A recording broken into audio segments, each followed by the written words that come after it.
Subscribe करें और bell दबाएं ताकि कोई खबर रह न जाए।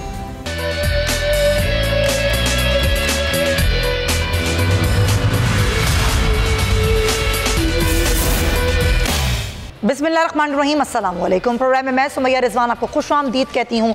जो मुल्क की सियासत की सूरत हाल है, जोड़ तोड़ का सिलसिला, उस सारी सूरत हाल पर मैं बात करूँगी और दीगर भी मौज़ूआत हैं जो आज के प्रोग्राम का हिस्सा हैं। लेकिन आगाज़ में हम हमेशा की तरह कोर्ट की ख़बर से आगाज़ करेंगे और हम आज की जो समातें हैं, बड़ी अहम समातें हैं, उनका अहवाल जानेंगे। तो सबसे पहले जिस कोर्ट की ख़बर का आज मैं जिक्र करूँगी वो है जो सुप्रीम कोर्ट में ऑडियो लीक्स कमीशन का मामला है, जिसमें सुप्रीम कोर्ट में वफाकी हुकूमत ने ऑडियो लीक्स कमीशन जो बेंच था उस पर एतराज़ात उठा दिए हैं।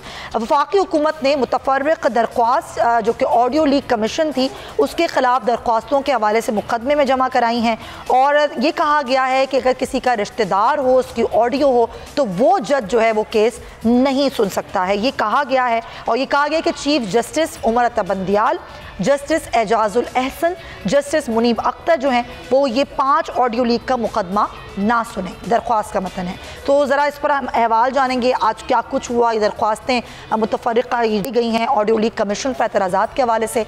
सबसे पहले हमारे नुमाइंदे में इस कोर्ट की खबर में ज्वाइन करें तैयब बलोच। तैयब, बहुत शुक्रिया। तो क्या कुछ रहा और क्या हुकूमत का मौक़िफ़ था इस दरख्वास्त में? जी, हुकूमत ने जो है वो तो वाज़ेह तौर के ऊपर मौक़िफ़ अपना दे दिया है। सुप्रीम कोर्ट में आज अटॉर्नी जनरल फॉर पाकिस्तान के तवज्जो से जो है वफाकी हुकूमत ने सुप्रीम कोर्ट में एक मुतफर्रिक़ दरख्वास्त दायर की और दरख्वास्त में वाज़ेह तौर के ऊपर मौक़िफ़ इख्तियार किया गया कि इंसाफ के तकाज़ों को मद्देनज़र रखते हुए नया बेंच जो है वो तश्कील दिया जाए। Chief justice Umar Ata Bandial, justice Ejazul Ehsan और जस्टिस मुनीब अख्तर के ऊपर जो है वो एतराज़ात उठा दिए गए हैं वफाकी हुकूमत की जानिब से। और वाज़ेह तौर के ऊपर यह भी कहा गया है कि चीफ जस्टिस उमर अता बंदियाल की खुश दामन की भी ऑडियो का मामला जो है वो मौजूद है और चीफ जस्टिस अगर इस मामले पर समाअत करेंगे तो फिर इंसाफ के तकाजे जो है वो पूरे नहीं हो सकेंगे। और इसके साथ साथ वफाकी हुकूमत ने दरख्वास्त में ये भी मौक़िफ़ इख्तियार किया है कि जजेस का कोड ऑफ कंडक्ट के मुताबिक कोई भी जज जो है वो अपने करीबी रिश्तेदार का कोई भी मामला या कोई भी केस जो है वो समाअत नहीं कर सकता। तो इसी वजह से जजेस का कोड ऑफ कंडक्ट भी माने है कि चीफ जस्टिस जो है वो ये केस ऑडियो लीक्स कमीशन से मुतल्लिक केस ना सुने। इसके साथ जस्टिस मुनीब अख्तर और जस्टिस एजाजुल एहसन पर भी जो एतराज़ात उठाए गए हैं उसकी रीजन हुकूमत की जानिब से ये दी गई है कि जिन 8 ऑडियो लीक्स की तहकीकात का जो है वो मैंडेट दिया गया था उनमें मुतअद्दिद ऑडियो लीक्स में भी जस्टिस मुनीब अख्तर और एजाजुल एहसन के नाम जो हैं वो सामने आए हैं। और उसके साथ साथ ये भी कहा गया है कि जस्टिस एजाजुल एहसन और जस्टिस मुज़ाहिर नकवी ने जो है वो CCPO लाहौर के मामले पर जो है वो इलेक्शन कमीशन से मुतल्लिक आज को नोटिस लिया था और पंजाब के इंतखाबात का जो मामला चला तो उसमें जस्टिस एजाजुल एहसन और मुज़ाहिर नकवी जो है वो मेन मुहर्रिकात हैं और इन दोनों की वजह से जो है वो पूरा इंतखाब का मामला भी जो है पंजाब इंतखाबात का मामला वो भी सामने आया। तो ये भी कहा गया है कि जो ऑडियो है उनमें ये तसव्वुर भी मिल रहा है कि ये जजेस जो है वो मैनेज्ड हुए हैं। तो इसी वजह से इंसाफ के तकाजों को सुप्रीम कोर्ट मद्देनजर रखते हुए नया बेंच जो है वो तश्कील दे और ये जजेस जो है आज खुद जो है वो अपने आप को अलग कर लें। लेकिन मैं आपको सुमैया बताता चलूं कि गुज़िश्ता समाअत जब 26 मई को हुई थी तो उस टाइम जो है अटॉर्नी जनरल ने जो है वो ज़बानी तौर के ऊपर चीफ जस्टिस के ऊपर एतराज़ात उठाए थे, लेकिन चीफ जस्टिस ने जो है उनके एतराज़ात को जो है वो खास अहमियत नहीं दी थी और चीफ जस्टिस ने यह कहा था कि सुप्रीम कोर्ट की जजमेंट से इस हवाले से मौजूद है। और जस्टिस जवाद ख्वाजा का हवाला देते हुए चीफ जस्टिस ने कहा था कि जस्टिस जवाद ख्वाजा ये असूल तय कर चुके हैं कि ये फैसला जो है वो जज का अपना होता है कि वो केस उसने सुनना है या नहीं सुनना। अगर जज समझता है कि वो केस ये सुन सकता है तो फिर उसको कोई भी जितने भी एतराज़ात हों लेकिन वो जज को उस बेंच से कोई अलग नहीं कर सकता। तो अब वफाकी हुकूमत ने जो नई दरख्वास्त दायर की और कल इस हवाले से केस की समाअत भी होनी है, तो अब इसी वजह से कल की जो समाअत है वो इंतहाई अहमियत इख्तियार कर गई है। कोई अहम रिमार्क्स आज आए थे तैयब सामने? जी, कोई अहम रिमार्क्स इस पर सामने आए, कुछ कहा गया? ये तो 26 मई में एक आपने कहा वर्बली कहा गया अटॉर्नी जनरल की जानिब से, लेकिन आज जब बाकायदा दरख्वास्त जमा करा दी गई है, उसकी समाअत कल होनी है, तो ये तो प्रॉपरली एक मामला चला गया है। बिल्कुल, ये वाज़े तौर के ऊपर हुकूमत ने जो है वो तो तहरीरी तौर के ऊपर आज दरखास्त जमा कराई है और इन जजेस के ऊपर एतराज़ात उठाए हैं, जबकि 26 मई को जो था उसमें तो वर्बली एतराज़ात उठाए गए थे। लेकिन अब ये फैसला, जैसा मैंने कहा कि चीफ जस्टिस ने गुज़िश्ता समाअत पर यह चीज़ तय की थी कि सुप्रीम कोर्ट की जजमेंट्स की रोशनी में कि जज का अपना फैसला होता है, जज को खुद इख्तियार होता है कि वो बेंच से अलग होता है या नहीं होता। और अब देखना ये होगा कि अब बाकायदा तहरीर दरख्वास्त आने के बाद फिर समाअत का अहवाल क्या रहता है कल। बहुत शुक्रिया आपका तैयब बलोच, सारी से आप आगाह कर रहे थे। प्रैक्टिस एंड प्रोसीजर बिल का मामला भी ज़रा देख लेते हैं। गो के एक नया कानून जो कि कल आया, कल अचानक ही अटॉर्नी जनरल ने सरप्राइज़ किया कि एक बिल जो कि आ चुका है जिसको एक नया नाम दिया गया और वो ना सिर्फ मंजूर हुआ बल्कि सदर ने भी उसकी मंजूरी दी और जुमे से ही वो नाफिजुल अमल भी हो चुका। लेकिन उससे पहले आया हुआ बिल यानी कि प्रैक्टिस एंड प्रोसीजर बिल जिस पे स्टे ऑर्डर पहले ही दिया जा चुका है, उसमें ये जो आबिद ज़ुबैरी साहब ने अपना जवाब तहरीरी तौर पर सुप्रीम कोर्ट में जमा कराया, ज़रा उस पर हम बात करेंगे। हमें ज्वाइन करें हमारे नुमाइंदे खुसूसी ज़ुल्क़रनैन इकबाल जी। ज़ुल्क़रनैन, सबसे पहले तो बताइएगा कि आबिद ज़ुबैरी साहब ने सुप्रीम कोर्ट में अपना क्या जवाब जमा करवाया? ज़ुबैरी साहब ने जो सदर सुप्रीम कोर्ट बार है उनके जवाब का सेलिएंट फीचर ये है कि पार्लियामान अदलिया के हवाले से जो कानून साजी का लामहदूद इख्तियार नहीं रखती, पार्लियामान को रिस्ट्रिक्टेड है कि वो अदलिया की आज़ादी से मुतल्लिक कोई भी कानून साजी उसके अदलिया के इख्तियारात में इजाफे के लिए तो कर सकती है, उनके इख्तियारात को कर्टेल नहीं किया जा सकता। और साथ ही साथ आर्टिकल 191 जो कि सुप्रीम कोर्ट रूल्स के हवाले से है, जो अलाउ करता है सुप्रीम कोर्ट को कि वो अपने रूल्स खुद बनाएगी और एडमिनिस्ट्रेटिवली किस तरह इदारे को चलाना है ये इख्तियार खुद सुप्रीम कोर्ट का अपना है, ना कि किसी और इदारे का, ना पार्लियामेंट का। उसका भी हवाला दिया गया और कहा गया है कि आर्टिकल 191 के तहत सुप्रीम कोर्ट अपने रूल्स पहले ही बना चुकी है जिसमें 184(3) समेत तमाम चीज़ों के पैरामीटर्स ऑलरेडी तयशुदा हैं और इस हवाले से मुतअद्दिद अदालती फैसले भी मौजूद हैं। इसलिए पार्लियामान ने अपने इख्तियार से तजावुज़ किया है और अदलिया की आज़ादी का जो मामला है उसको डायरेक्टली हिट किया है। इसलिए ये जो प्रैक्टिस एंड प्रोसीजर बिल है ये किसी भी सूरत सस्टेनेबल नहीं है, इसलिए इसको जो बिल को कलअदम करार दिया जाए, ये सदा की गई आबिद ज़ुबैरी की जानिब से। साथ ही साथ उन्होंने ये भी कहा है कि आइन ट्राइकॉटमी ऑफ पावर का जिक्र करता है और ट्राइकॉटमी ऑफ पावर में तीनों जो रियासत के सतून हैं, चाहे वो अदलिया हो, चाहे वो पार्लियामान हो, चाहे वो मुकदमा हो, तीनों ने अपना अलग अलग जो काम है अपने डोमेन में रह के करना है। इसलिए पार्लियामान ने है वो तजावुज़ किया है अपनी हदूद से और बेसिकली जुरिस्डिक्शन इनक्रोच की है जुडिशरी की, क्योंकि 191 के तहत जुडिशरी इंडिपेंडेंट है और उसने अपने रूल्स खुद बनाने हैं, पार्लियामान इसमें मुदाखलत नहीं कर सकती जब ऑलरेडी खासकर जब रूल्स बनने में हो। तो ये वो बुनियाद है आबिद ज़ुबैरी के बयान की जो उन्होंने आज जमा करवाया है सुप्रीम कोर्ट ऑफ पाकिस्तान में प्रैक्टिस एंड प्रोसीजर बिल के तहत।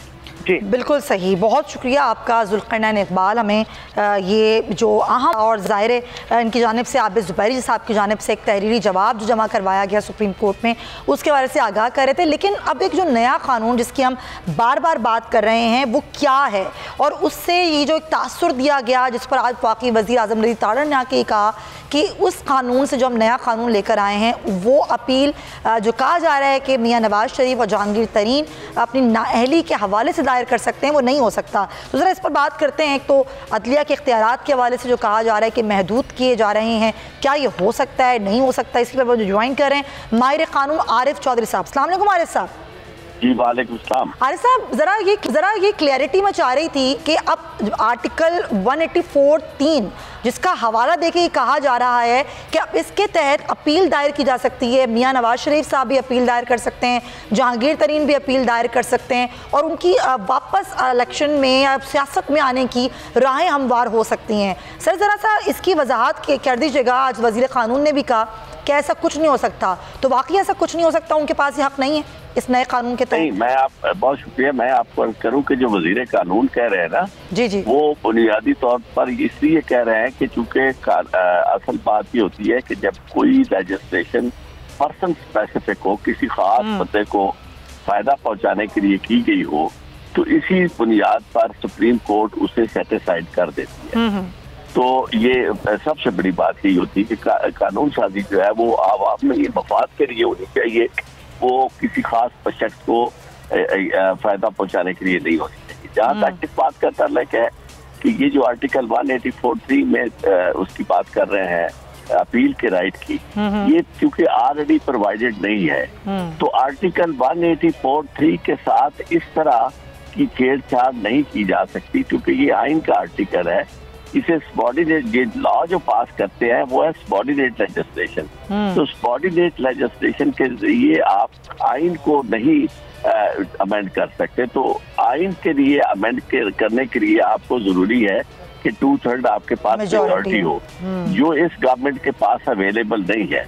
तो इस वक्त वो सिर्फ यानी एक कवर अप देने के लिए ऐसी बात कर रहे हैं वजीर कानून। वरना आपको याद होगा कि इनके साथी जो है सुप्रीम कोर्ट बार के प्रेसिडेंट जो थे आसन बोन उस वक्त, उन्होंने तारीख में पहली दफा ऐसे हुआ कि नवाज शरीफ यानी किसी पॉलिटिकल पार्टी के लिए वो बने बार की तरफ से उन्होंने पिटीशन दायर की, क्योंकि उन्हें इख्तियार भी नहीं था सुप्रीम कोर्ट बार की तरफ से।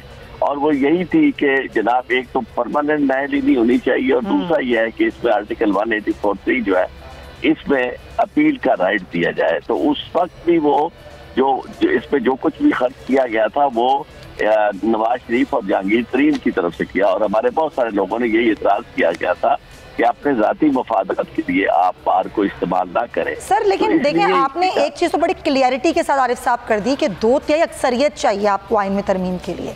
लेकिन जब हम बात करते हैं सर कानून में क्या ये गुंजाइश है, कोई राह हमवार की जा सकती है, तो उसका जवाब आपके पास क्या है? देखिए कानून तो वो अपने तौर पर ये समझते हैं कि जो कुछ वो कहते हैं वो कानून है, वरना इस वक्त पाकिस्तान के अंदर यानी आइन जो है अमली तौर पर वो उसका निफाज नहीं हो रहा। उसकी वजह यह है कि दो गवर्नमेंट जो है वो बिल्कुल गैर आइनी तौर पर चल रही है, और इसी तरह किसी भी मामले में आइन और कानून की परवाह नहीं की जा रही। और वो ये समझते हैं कि शायद जिस तरह उन्होंने कानून पास किया है अपने तौर पर बगैर अमेंडमेंट के इसी सबॉर्डिनेट लेजिस्लेशन के जरिए ही। तो सर वैसे ये देखिए मुझे तो इतना कानून का नहीं मालूम, ज़ाहिर है आप माहिर हैं कानून के। सर आप मुझे बता सकते हैं, हमारे नाज़रीन को बता सकते हैं कि review of order and judgment act जिसका एक सरप्राइजिंगली ज़ाहिर हुआ नाफिजुल अमल भी हो गया, ये बताया गया अटॉर्नी जनरल की जानिब से कि जुम्मे से नाफिजुल अमल भी हो गया, तो एक्चुअली इससे क्या होगा? एक्चुअली इससे जो करना चाहते हैं वो और है, और जो होगा वो और है। करना ये चाहते हैं कि ये सारी अपीलें जो है उन्हीं की असल अपीलें हैं, और कौन सी हैं जिन्हें फायदा पहुंचाना है।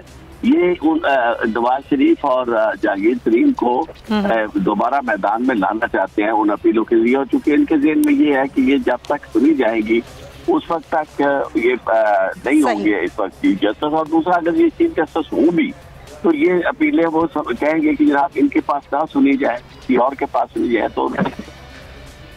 तो ये एक एक्चुअली इसकी बहुत एक क्लियरिटी है। बहुत शुक्रिया आरिफ साहब, बहुत शुक्रिया, आप हमें तमाम ख्याल बड़ी क्लियरिटी के साथ बता रहे थे, क्योंकि एक आम आदमी के लिए इसको समझना इतना आसान नहीं होता। लेकिन असल इसमें बात जो है वो ये है कि अब इसका फ़ायदा वाक़तन किसको पहुँचेगा मुस्तक़बिल में, वो फिर देखना होगा। ज़रा अब बात कर लेते हैं निचोड़ की।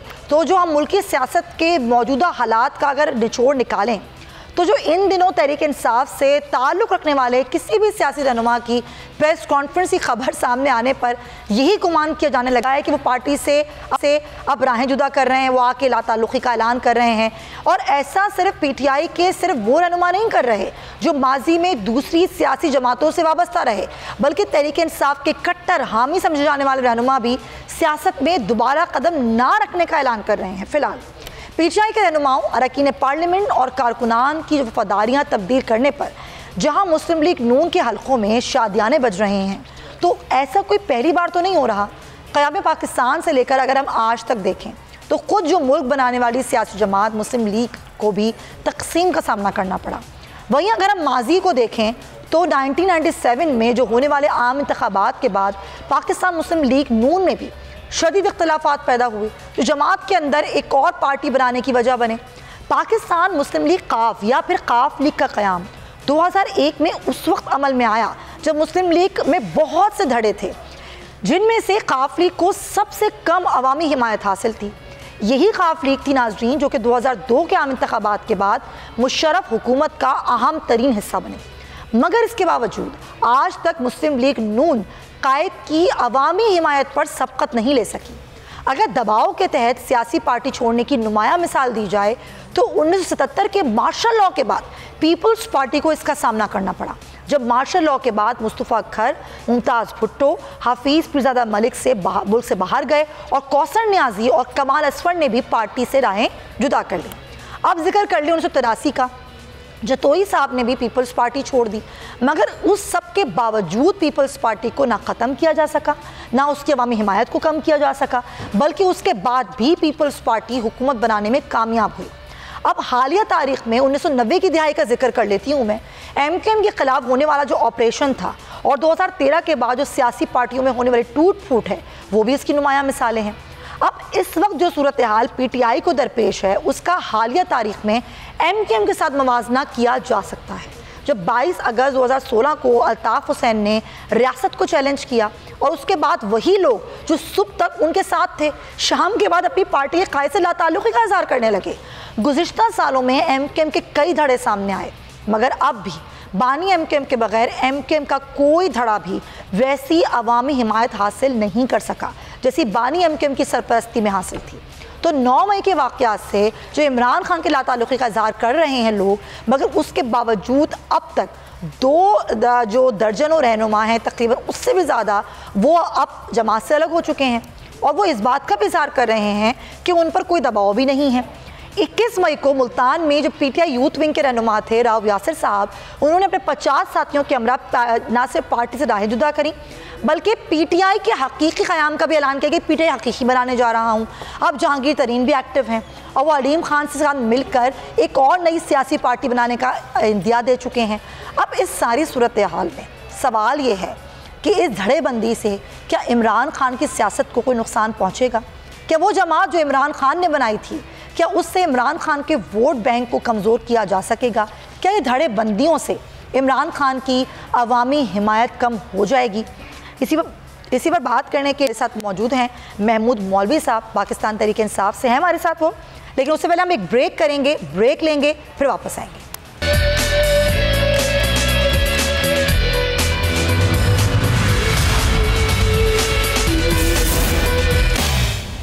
Welcome back to the show नाजरीन। और ब्रेक पर जाने से पहले हम जिक्र कर रहे थे सियासी सूरत हाल का। अभी आपने सुना वज़ीर ख़ज़ाना इसहाक़ डार की गुफ्तगू, तो हम कल सियासी सूरत हाल पर बात करेंगे, वक्त की थोड़ी कमी है। एक और अहम मामला है जिस पर मैं आज बात करना चाहती हूँ, और वो है कि ईद उल अज़हा के हवाले से जानवर हैं वो लाए गए हैं सिंध में भी बड़ी तादाद में, कराची में। लेकिन कराची की जो मवेशी मंडी है वो अब नॉर्दर्न बाईपास की तरफ ट्रांसफ़र हो गई। इसके बड़े तहफ़्फ़ुज़ात हैं, लोग ये समझते हैं कि वहाँ पर कुछ सिक्योरिटी ख़दशात भी हैं। तो जो शहरी हैं, अवाम है, वो क्या कहते हैं इस हवाले से, पहले ज़रा वो सुन लीजिए, फिर इस पर प्रॉपर्ली बात करते हैं। ख़रीदने जाते हैं, स्नैचिंग और जो लूटमार हो रही है कराची के हालात के लिहाज से, उस तरीके से काफ़ी परेशानी का सामना करना पड़ता है। इससे ये भी है कि मवेशी ख़रीदने के लिए भी लोग दूर जाने से कतराते हैं, क्योंकि रास्ते में कुछ भी हो सकता है। इसी वजह से परेशानी की गवर्नमेंट हुकूमत को इसके लिए कोई ऐसा इक़दाम किया जाए कि मवेशी मंडी को करीब शिफ्ट किया जाए। अब जो लोग आ रहे हैं ना वहाँ से, वो बोले अब कुछ बेहतर है। इससे पहले काफ़ी लूटमार हो रही थी, काफ़ी लोग आए, उन्होंने मना किया मत जाओ उस तरफ। लेकिन कल परसों से जो लोग आ रहे हैं ना, वो बता रहे हैं गवर्नमेंट ने एक्शन लिया है। इतनी दूर लोग कैसे जाएंगे, लोगों को इतनी प्रॉब्लम हो रही है, ट्रांसपोर्ट का मसला है, फिर लूटामारी का मसला है, फिर जानवर भी सही मिले नहीं मिले, ये अलग मसला है।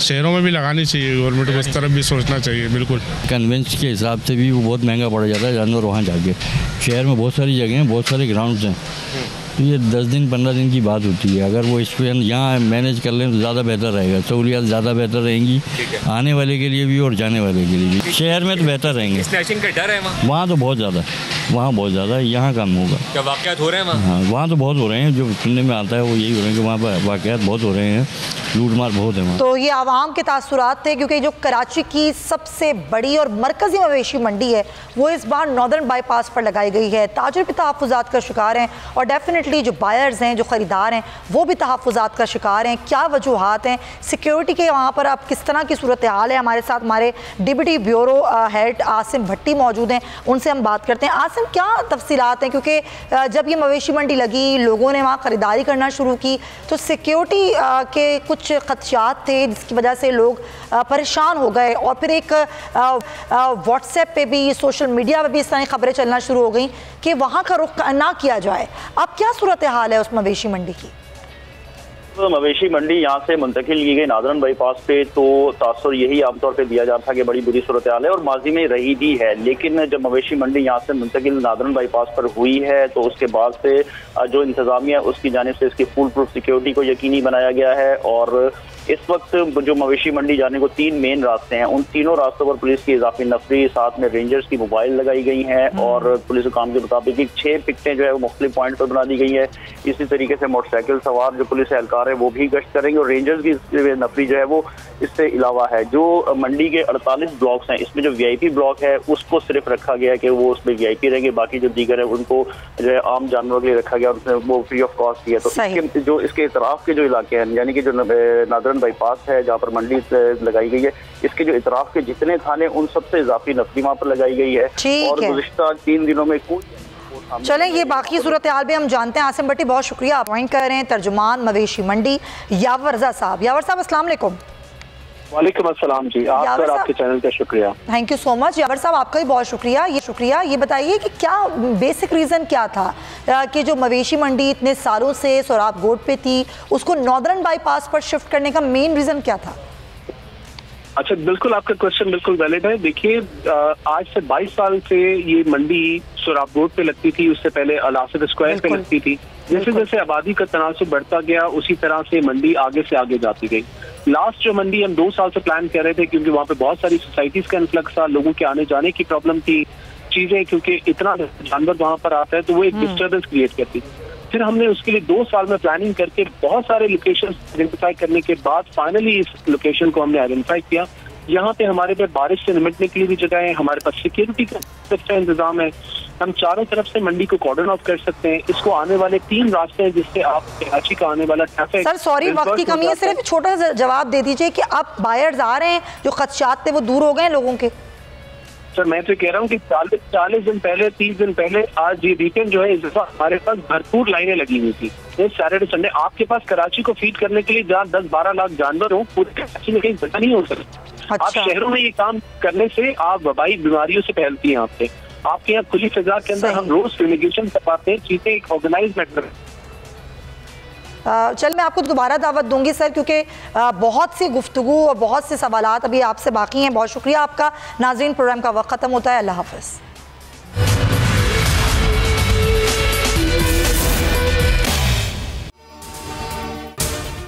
अगर आपको ये वीडियो पसंद आई है तो सब्सक्राइब करें और बेल आइकन पर क्लिक करें।